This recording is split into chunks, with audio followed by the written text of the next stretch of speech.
What is up? And welcome back to Downward Give Son. So, I know why you came back, right? You wanted to hear the rest of the marriage story because I left you hanging last time. So if you didn't watch last week's video, make sure you watch it so this one makes sense. But before we jump into the story, gameplay, I know I rocked the same gun every match. I played for about an hour with a bunch of different guns and was not getting good gameplay. Went to this gun and was wrecking shops on this match. I think I go like 19 and something. I do really good, and that's my weapon.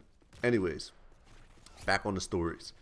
So let me just recap from last video. I talked about we moved into the same apartment together. We talked about if we got orders, either one of us, that we would get married so we can keep the relationship going.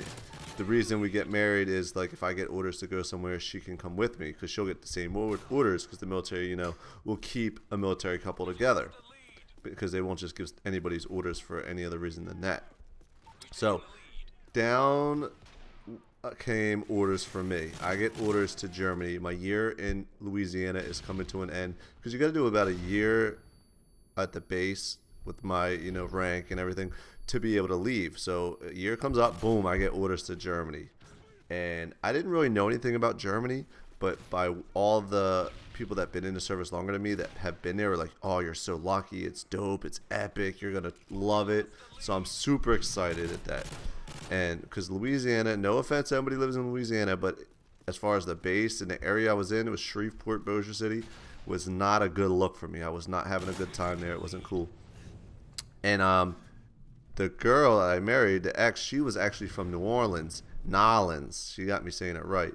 And I'm sure, and she got orders to her own home state, so she was ready to get out of there too. So she was like, yeah, let's get married so, you know, I can come to Germany too with you.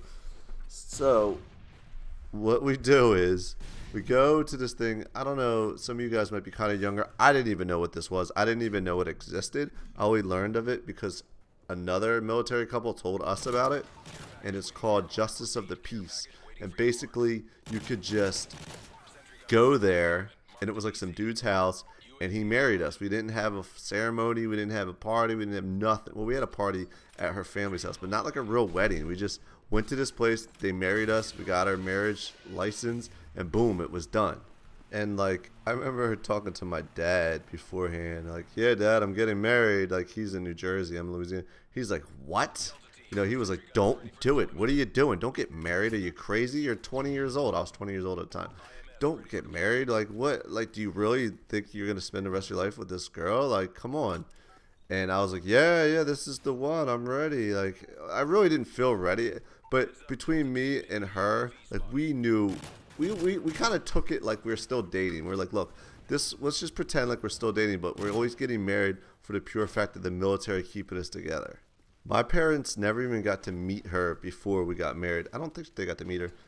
Actually, no, they never met her like before we got married, so they had no idea. I met her parents because we did travel down to New Orleans a couple times from Bossier City, and I actually got to spend my 21st birthday on Bourbon Street, which was pretty epic, so that was cool for being stationed in Louisiana. At least I never got to go to Mardi Gras in New Orleans, but I was told, because, you know, her family was from New Orleans, and they're like, Mardi Gras is garbage, it's just for tourists, it's almost annoying more than anything.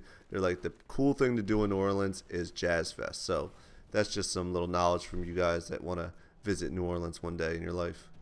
And it was weird because like her parents were really all for us getting married. Like, we didn't even know each other that well. We were dating 4 to 6 months, and we got married, and they were cool with it. But my parents were like, oh, wait a minute, you sure about that? But I don't know, as far as I know, they were cool with it. I guess they wouldn't say it to me. They probably just said it to her behind my back. And the real funny thing is, like, as far as our rings were, we just went to the mall and bought like some cheapy rings just so, you know, I guess that was part of the Justice of the Peace process of us getting married. But like I said, we did this purely for the fact so we could stay together in the military. We kind of wanted to take it like we weren't really married, we were more dating still, but like I said, just so we can stay together in the military. So I guess I'm going to jump forward in my stories as far as like being at Barksdale and then going to Germany, just to tell you guys the whole marriage situation, because I'm sure you want to know why it ended. and all. So, all right.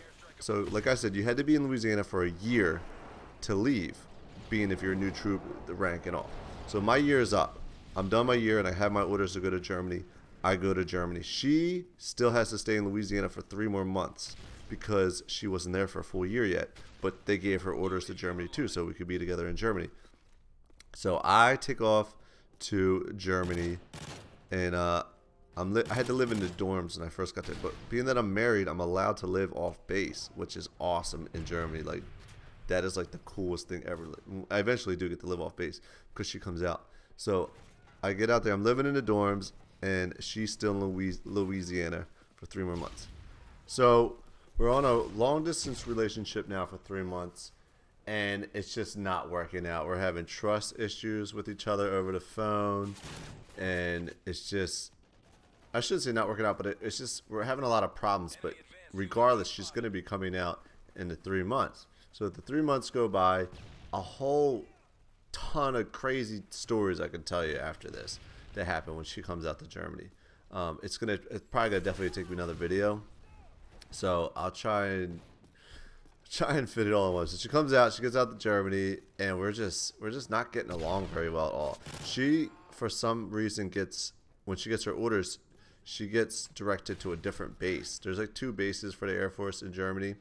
Well, there's a lot more than 2 bases, but 2 near the base I'm at called Ramstein. There's another one that's like 20 minutes away, and she's working on that base, and I'm working on Ramstein. So we're at completely different squadrons. So here's one story I can tell you. So she has a whole group of people she works with that I have no idea who they are, you know, and I have my friends, you know, from my squadron. So we weren't getting along. So she's like, I'm gonna go hang out with my people from my squadron out at the clubs and bars tonight without you. I was like, okay, whatever. Like, it was just shady. So I'm like, whatever, I'm going with my boys. So I go out there, she's out there with her friends. We end up at the same club, and this is like my wife. Well, not my wife. We still consider ourselves dating. So, but technically, and I gotta hear this up. So I know you guys are gonna be mad at me, but I'm gonna leave it at this. You're gonna have to come back next week to hear what happens in the club. Some crazy stuff goes down. Thanks for listening and watching and hearing my crazy military experience, and I hope to see you, or hope to know that you come back, and your comments will be in there next week. Until then, peace on the streets. Sign!